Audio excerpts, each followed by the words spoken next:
Hey, Allison Verhalen here with AV Writing Services, and today I am talking to you about how to make sure your content is as inclusive as it possibly can be. So it's been a month, hasn't it? June has been the month from I don't even know where. George Floyd was killed last month. It was on video. Everyone has seen at least parts of the video, if not the whole thing. Suddenly people are up in arms. I don't know why, since this is hardly the first time that we have seen this happen, but now it's like, I don't know, something about that murder over all of the others suddenly made people realize, hey, maybe we should do something about this. So a lot of white people are now looking at our own habits and behaviors and what we do consciously or unconsciously to reinforce this racial divide that undoubtedly exists in our country right now. So, believe it or not, the marketing content that you produce for your business can absolutely reinforce those racial stereotypes and that racial divide, and it's not a good thing. It's not a good thing for the country, and it's not a good thing for your business. The more diversity that we have in our business, in the world, the better off we are, because we get those diverse views. We get people who bring things to the table that we never even would have considered, that can help broaden our horizons and help us look at things in a different way.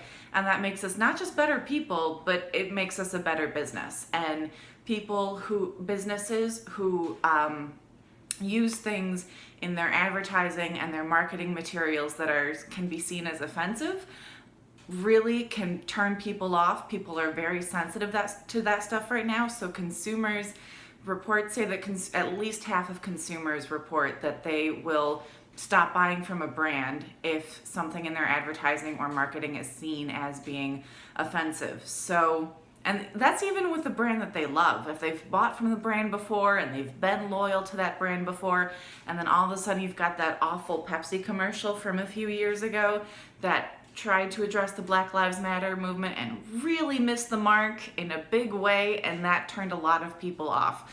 Obviously, Pepsi is fine, but if you're not quite at that same level that Pepsi is at, losing those loyal followers can really hurt your company. So don't do that. Try to avoid offending anyone and try to be as inclusive as you possibly can in your content. You want everyone to feel comfortable when they come to your website, because you never know who could be a potential customer or ambassador for your brand. So try to invite everyone to the table as much as you possibly can. So I'm going to give you 8 ways that you can do that in your marketing content. Number 1 is avoid using gendered pronouns. Use they as much as you can. This should be easy. You'll hear me say you a lot, and you should also do that in your content, because we're selfish creatures. We like hearing about ourselves, and that kind of conversationalist content that makes people feel like you're talking directly to them is very powerful. There's a reason people do it all the time. So you should be using you more than any other pronoun anyway, other than the personal pronouns like I and we. But if you're talking about a client's perspective, I don't know, if you're in a B2B industry and you want to talk about your clients, again, we tend to use they here at AV Writing Services because we want to talk about all of them. But even if you're talking about one of them, use they. Don't use he or she. First of all, don't use he, because at least half the population is sick of seeing he everywhere. It makes us feel like we don't exist. And for the people who don't fall into either male or female, as far as how they identify, it really makes them feel like they don't exist when they see he or she everywhere. Bringing up she instead of he was a big thing for a while, and it helped a lot of the population feel like we were included, but there's still a big subset of the population that goes, no, that's not me. They're not speaking to me. They're not talking about me.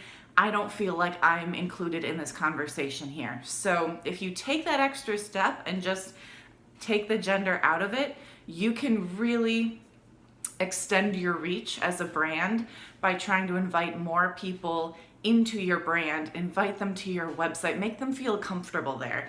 And again, people like me who have friends and family who don't fall into one side or the other of the gender binary, if they're somewhere in the middle or they're somewhere else entirely, we also recognize that that makes our friends and family feel more comfortable. So even though I personally do identify as female and have no problem with that, I do have friends who don't identify as male or female, and I want them to feel comfortable. I would never recommend to them a brand that is very binary. So that's tip number 1, is to avoid using gendered pronouns. Tip number 2 is to use images of non-white people. You go to any stock image site to look for stock images to use on your website. We've talked about this before, about how images on your website, in your content, are very effective. We are visual creatures. We relate to things that we can see, and even if you have a lot of content for that SEO, having those images to break up the content makes it more readable. It keeps people on your site. It helps them engage with the content, and it makes it more likely that they'll get to the end of your content and actually take that call to action that you have so carefully placed and crafted at the end there. So use images, but again, you're gonna want images that make everyone feel comfortable at your website, not just white people. And when you go to stock image sites, you're gonna see a whole lot of pictures of white people, and you really have to dig to find the people of color.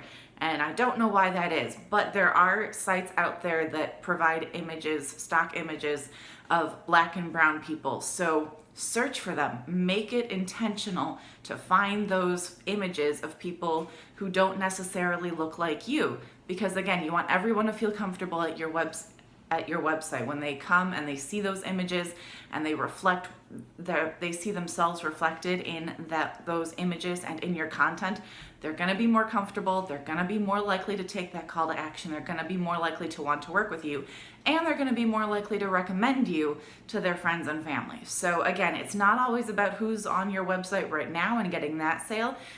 Don't ever underestimate the power of the recommendation. You can always get them to recommend people to you if you get that buy-in.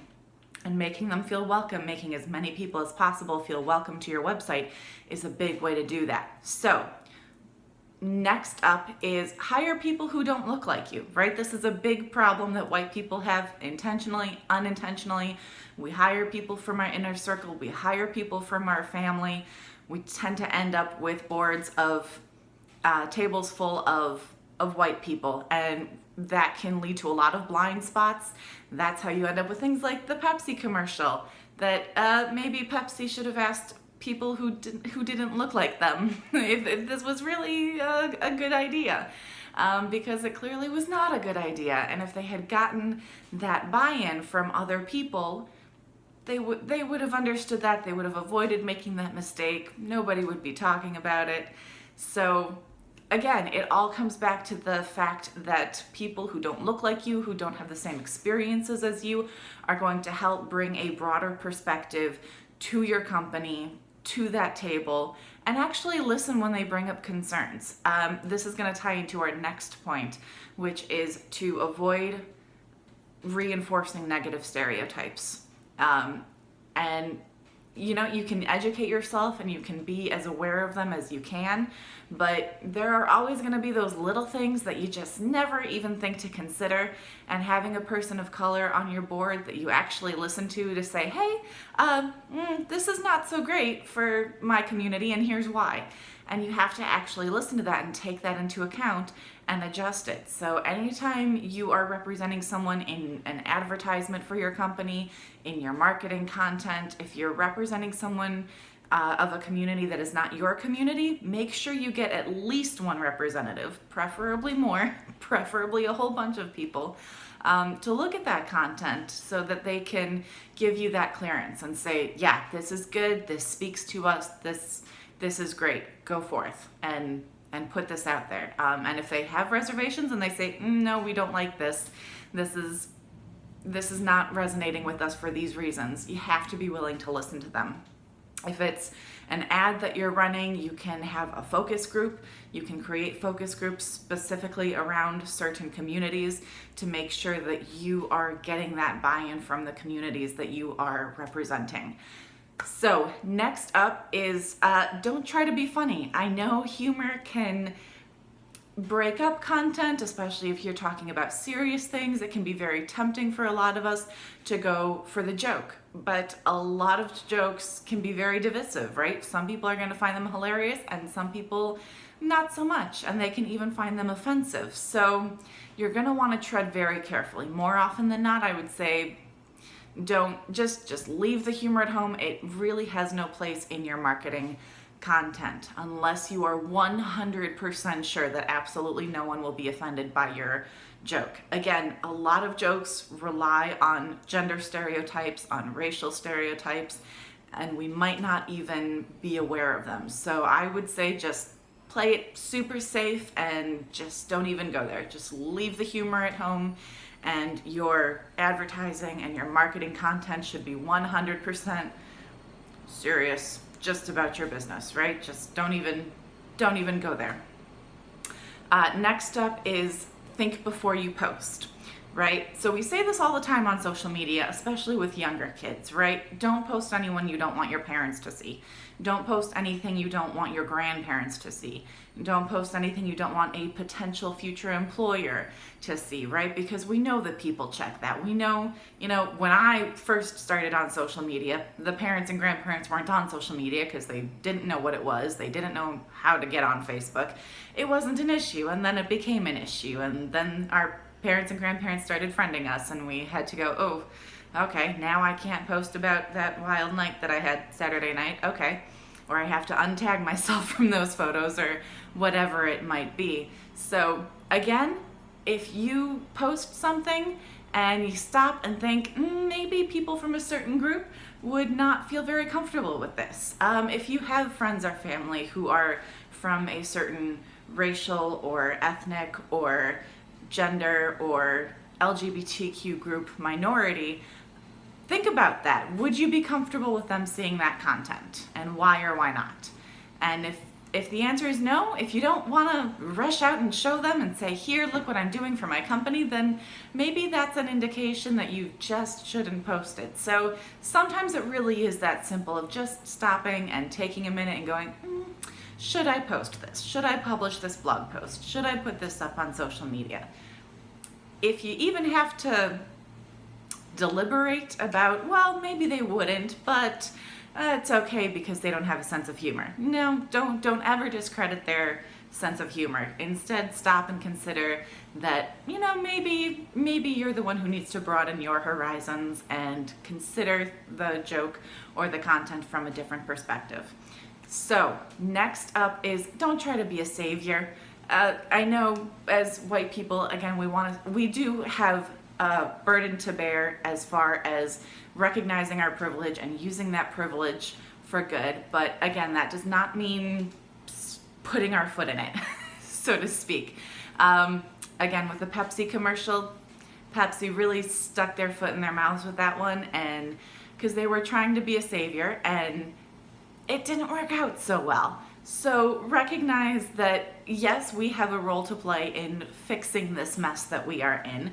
We have our own privilege that comes with a certain amount of responsibility that we have to use for good as much as we can. But that does not mean treading on all the work that minorities have already done to try to fix this situation. We have to recognize that they have done a lot of work. They are doing a lot of work. That's great. We're going to help them do it. We're not going to do it for them. We are there to help them. We are there to amplify their voices, not to talk for them, not to talk over them, but to amplify their voices and what they're saying. So again, don't just repeat something that someone from a minority group told you. You can post about it on social media, on your blog, and then tag them and use quotes and let people know that those words are not coming from you. They're coming from that person. And if they like that statement, check out that person. You always want to redirect traffic to those people as much as you can. So next up is educate yourself, right? And this is a constant thing. This is not just like, oh, hey, something is happening. There's protests happening. Maybe I should research, do a little bit of reading. Finally read Between the World and Me by Ta-Nehisi Coates. maybe I should read these things. That's great, and it's a good place to start. But don't ever think that this is something you can read one book or a few books and maybe read more books by people of color right now, and then next year go back to reading books exclusively by white men. Don't do that. Instead, you should constantly be trying to broaden your horizons and constantly be reading not just books about racism by people of color, but just books by people of color. They write all kinds of things. They write novels, they write YA, they write fantasy and sci-fi, which is awesome. They write poetry. Read all of their stuff. Don't just read the stuff about racism that they write. You should read that too, but it should only be part of whatever it is that you're reading. And again, not just Black people, but Native Americans and Asians and Latinx people. All of these people are writing and creating and putting great content out into the world that you should absolutely be reading and consuming and using it to broaden your horizons. So that's it. Those are my tips for how to create a brand and create content for your brand that is super inclusive, makes everyone feel welcome when they come to your website. It's awesome. It's a lot of work. It's tough, I know, but these are the 8 steps that you can use to get started. So if you have any other questions, you can reach out to me. My website is avwritingservices.com, and you can reach me directly by emailing me at info@avwritingservices.com. That's it. Have a great week and happy marketing.